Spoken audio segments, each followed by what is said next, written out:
support group earlier accidentally, but he has no idea how true that is. It is so true. It is so true. And it's actually the thing that helps me keep going, really.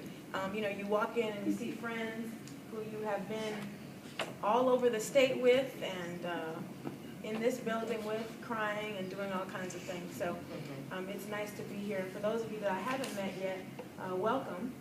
And get ready and roll up your sleeves. But the good news is, as hard as this work is, the family that you develop is like none other. So just very briefly about myself, I want to walk through how this session will go, and I definitely want to leave enough room for some questions. Thank you, Dr. LaShore, for inviting me and for the Center of Opportunity doing this. It's so, so critical.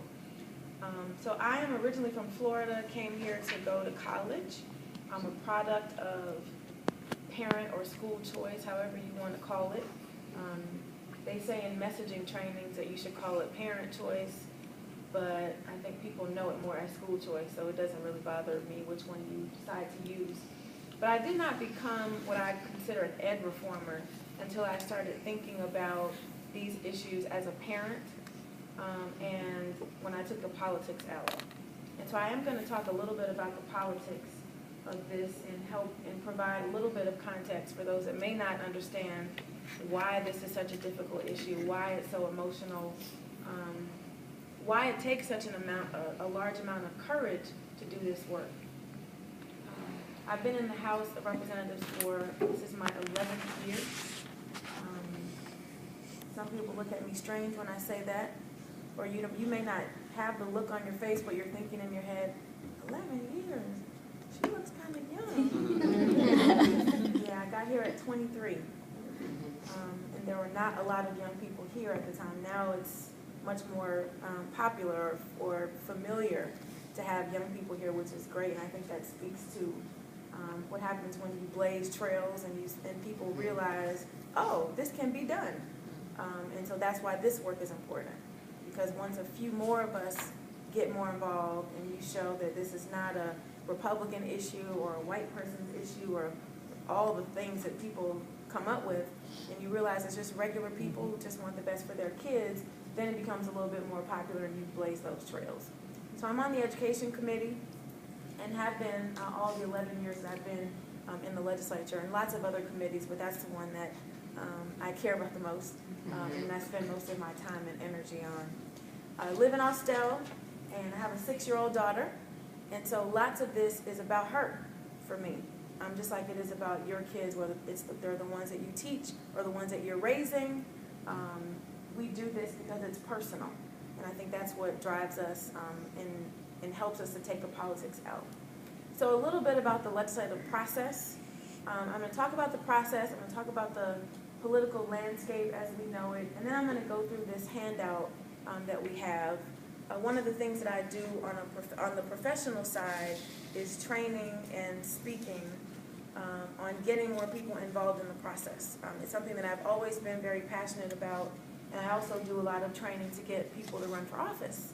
So I'm also going to say that I need some help. Okay? So I'm here today not because I'm getting paid, but because I care about this movement and this work and like you kids, and I need some help. I need some friends in this legislature who I don't have to explain the importance of closing the achievement gap. You know? Because I could tell you about that hearing, too, that we had on closing the achievement gap. So ask me about that later if you want to know about that. But anyway, so I'm going to talk about the process, talk about the political landscape, go through this handout a little bit, and just give you some tips. One of the challenges that I think in all movements that I've seen, because I came up through the NAACP, so I've got a lot of civil rights stripes, if you will. And I think some of the same mistakes that I see on the civil rights side, I see in our movement, where an issue comes up and we have to get ready to fight. And sometimes you end up throwing rocks first before you go and have a meeting with someone, and you realize that you could get a lot more done by developing those relationships. So I want to talk about some of that and help you, help me, help us, help kids. How about that? So in the legislature, we have 180 members in the House and 56 in the Senate. Most of us in the House represent about 50,000 people. Some districts are smaller, some are a little bit larger. I have about 56,000 people that I represent. And of course, we are elected by district. In the Senate, they have about 130,000 people that they represent. So certainly they're a smaller body. Personality-wise, the House is a little bit more interesting in that because the body in the Senate is smaller, people have more relationships. It's very similar to how it works in Congress, where the U.S. Senate, they're a little bit more moderate and reasoned in their approach. The Senate is a little bit more like that here versus the House, where we're kind of all over the place sometimes. And Jamie could probably give you some war stories on that.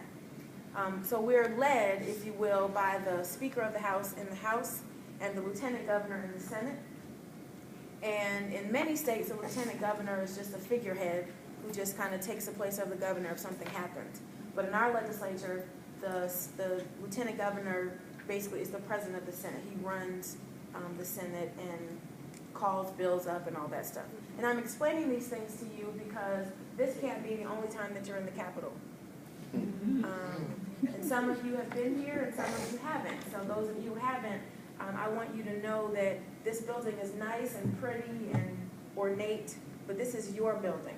You pay taxes through sales taxes to make sure that this building is here and that the work for you gets done. And so you should never feel intimidated or that, do I need to ask permission to come? Anytime this building is open, you are welcome to be here. Anytime we're having meetings, they're all public. If you ever go into a meeting and they tell you to get out, they are doing something wrong. Call the press. Yes. And so you should be here and you should feel a sense of obligation to be a part of this process, a sense of responsibility, a sense of accountability. So if you don't remember anything else that I've said today, I want you to remember that you have immense power. And you have the ability to create this change that we all want to see. And one of the reasons why we don't have the change and we don't have the kinds of policies that we need to see is because we don't have enough of you down here sharing your stories, talking to legislators, and making things happen.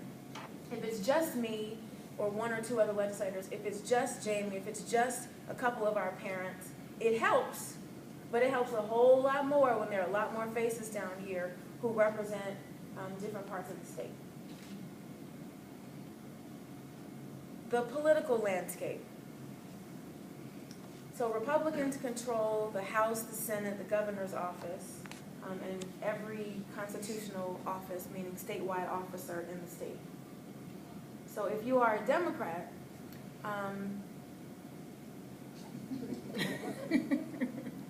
it makes life a little bit challenging, depending on the issues that you are trying to push. It doesn't make it impossible, it just makes it challenging. And so if you could imagine, as a Democrat working on this issue, Republicans tend to be more friendly to some of the things that you'll talk about today. And what makes it dynamic for me as an African-American Democrat on top of that is the same people who might be saying, no to Obamacare, and you're destroying the healthcare system. They may make that speech on a Monday, and then on Tuesday, we're both at the well making the same speech about a new education policy. And so what does that do? When I walk into this room or the room across the hall that looks just like this, and the Democratic caucus is meeting, and I've just been at the well speaking about the same thing as the legislator who was trying to stop Obamacare, they look at me kind of strange. And they start saying, well, what's wrong with her? What is she doing? There must be some plan.